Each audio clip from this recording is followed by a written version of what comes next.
understand the whole like method behind why you guys do everything. And that is like the tip of the iceberg. So I know. it's like if you, I already know because you do that every time, so I don't even want to like imagine all the other types of like complicated stuff that you guys see.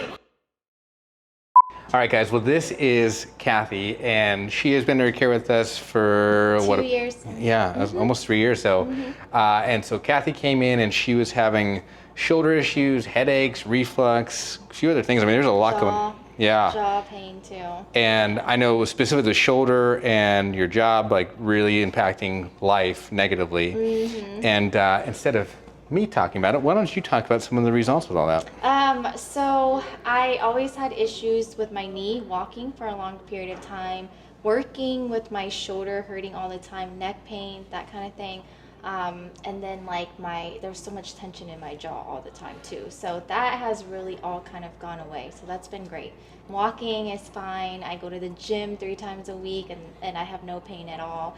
Shoulder pain is totally gone. No headaches, no acid reflux. So that's been nice. Quality of life is up.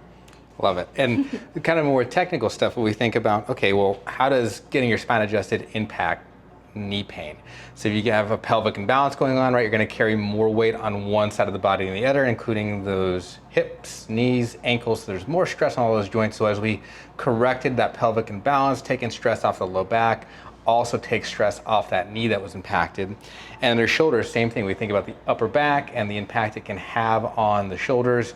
If there's a lot of spinal stress in those areas, it will cause shoulder pain. So, because have I ever adjusted your knee? No, never. Never, right? I've never touched the knee. We're not beating up your shoulders. We're just solely focused on how do we make sure the spine and nervous system is doing what it's supposed to do so the body can operate and heal at its highest capacity. So, all right. Well, let's do this thing. Let's get you adjusted. All right. All right, so as we start off, we're always looking at the length of the legs, and reason for that is we look at something called a functional short leg. And really what that is when there's a misalignment in the spine, the brain knows it's there even if you're not cognitively aware of it being there. So the brain will contract the muscles around the spine to help protect that area, and it will essentially cause a chain reaction throughout the spine and into the pelvis and cause one of the legs to draw short. And that is our foundational analysis. We understand that if there's a functional short leg, there's going to be some level of neurological irritation. So our aim is to locate that and correct that, balance the legs out so we've corrected what we needed to correct so the body can function and heal the way it's supposed to. All right, so we're starting off and Kathy's legs are balanced. And so the question is she holding her adjustment, which would be amazing, or there might be something else going on. So we're just going to be very cognizant of what's happening here. So look to the right for me as far as you can. All right, so when she turns her head to the right leg is going short.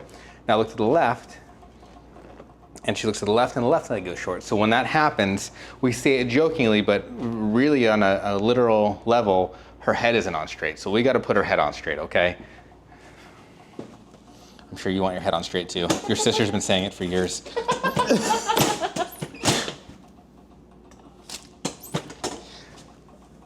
All right, tuck your chin towards your chest. Okay. All right, look to the right and look to the left. All right, go face down. So now her left leg is short on both those tests. We have done what we're supposed to do in her neck, so now we're gonna go on to look at her low back and her pelvis. So first thing I'm gonna do is bring her legs up here, and it's staying short when we do that. So we're gonna do what we call a challenge, and I'm gonna put some stress in the joint to see if we can get her legs to balance. So I'm gonna start off by pressing here, and her leg is staying short, so we're gonna go into here. Okay, when I press there, her leg is balancing perfectly. So we'll do that one more time. So it's short here, and all I'm gonna do is press right here, and her legs balance. And so that tells me that's exactly where I need to go to correct this primary subluxation or misalignment in her spine that's causing neurological stress.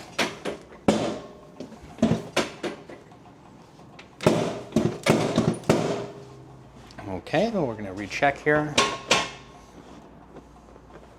And legs are balanced, legs are balanced. So right here, we've corrected the two most important parts for that neurological interference. So there's a lot of these receptors in the body in these areas that tell the brain what's happening. So it's a lot more sensitive to those misalignments. rest of it, we're still going to feel around and we're using our x-rays because we know structurally that there's some other stuff going on that we need to address and fix. Okay?